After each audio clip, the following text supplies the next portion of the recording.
आप लोग इस वक्त कहाँ जा रहे हैं? बस ऐसे ही घूम रहे हैं। असर की नमाज तो माशाल्लाह आप लोगों ने पढ़ी ली होगी। जी अल्हम्दुलिल्लाह, हम चारों वक्त की नमाज पाबंदी से पढ़ते हैं। 4 क्यों?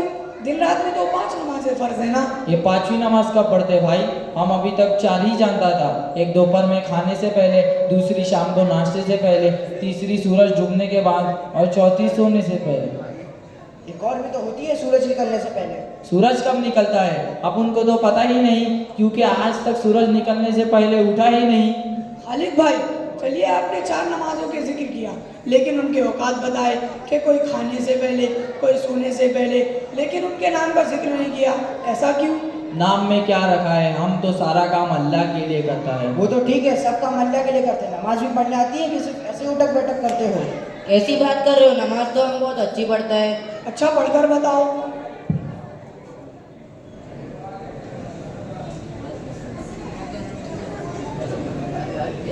अरे बस बस, खालिद तुम नमाज पढ़कर दिखाओ।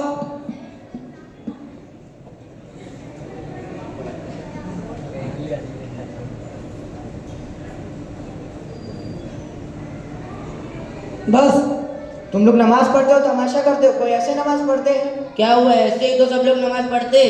खालिद भाई, हामिद भाई, जब तुम अपने किसी बॉस के ऑफिस में आते हो तो ऐसे ही खुजली करते हो, बार बार हाथ कभी नाक में, कभी टोपी पर, कभी दाढ़ी पर ले जाते हो। अरे पागल लोगों को क्या ऐसे कैसे कर सकते हो? वो तो एक दिन में नौकरी से निकाल देगा।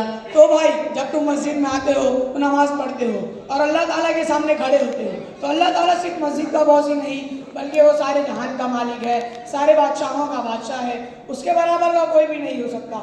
तो जब उसकी मस्जिद में आए और उसके सामने खड़े हों तो अदब से खड़े रहें। बार बार हाथ और बदन को हरकत देना अदब के खिलाफ है। बसा वक़्त नमाज भी टूट जाती है, जैसे नमाज में बात करेंगे या कोई चीज़ खा लेंगे या किसी ने सलाम किया, आपने उसका जवाब दे दिया, तब भी नमाज टूट जाएगी। इसी तरह अगर किसी को छींक आई, उसने अल्हम्दुलिल्लाह कहा, आपने जवाब में रहमतुल्लाह कह दिया। इसी तरह अगर आपको कहीं पर नमाज में अचानक दर्द हुआ, उसकी वजह से ऊह या आह निकल गई, तब भी नमाज टूट जाएगी। इसी तरह अगर आप नमाज में कोई ऐसा काम करते हैं जिससे देखने वाला ये समझे कि नमाज नहीं पढ़ रहा, जैसा कि आप लोग पढ़ रहे थे, तब भी नमाज नहीं होगी। और जैसे तुम नमाज पढ़ रहे थे वैसे तो नमाज होती नहीं, और नमाज में चुप नहीं रहते, बल्कि हर रुकन की कुछ दुआएं हैं जो पढ़ी जाती हैं। बात बहुत पॉइंट किया, लेकिन मैं तो अभी तक ऐसे ही नमाज पढ़ता था। पीछे हंसते भी थे, नमाज में तरावी में मस्ती भी करते थे। अब वो तो उन नमाजों का क्या हुआ जो हमने अभी तक पढ़ चुका हूँ। इसको सीख कर दोबारा पढ़ लो और आगे अच्छी तरह नमाज पढ़ने की कोशिश करो। इंशाअल्लाह अब से ऐसे ही सीखना शुरू कर देता हूँ। अब इंशाअल्लाह नमाज में मस्ती भी नहीं करूँगा, बल्कि दोस्तों के साथ खड़े ही नहीं रहूँगा, अगली सफ में खड़ा होने की कोशिश करूँ। माशाअल्लाह, अच्छे बच्चे हो, अल्लाह तुम्हें नेक और सालेह। आमीन।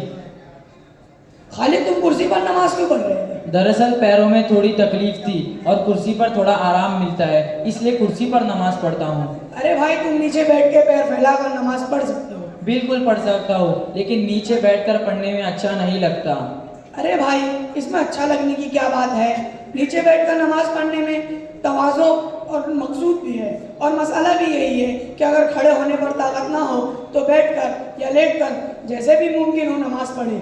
हमारे नबी सल्लल्लाहु अलैहि वसल्लम के ज़माने में कुर्सियाँ, चारपाइयाँ भी थी और माजूर लोग भी थे, लेकिन कुर्सी वगैरह पर नमाज पढ़ने का कोई वाक़या नहीं मिलता।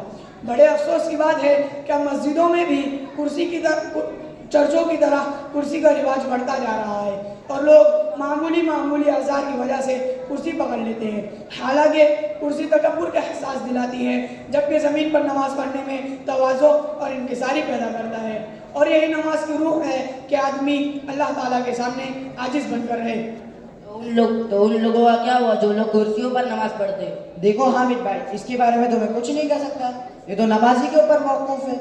बस इसमें उसूल ये है, अगर आदमी बैठकर रुको सजदे कर सकता है या बगैर रुको सजदों के इशारे में नमाज पढ़ सकता है, तो उसको बैठकर ही नमाज पढ़नी चाहिए। लेकिन उसके रानों में जकड़न हो, घुटनों में शदीद दर्द हो या बदन इतना भारी हो, ज़मीन पर बैठ जाए तो उठना मुश्किल हो, इस सूरत में उसको कुर्सी पर नमाज पढ़ना जायज़ हो।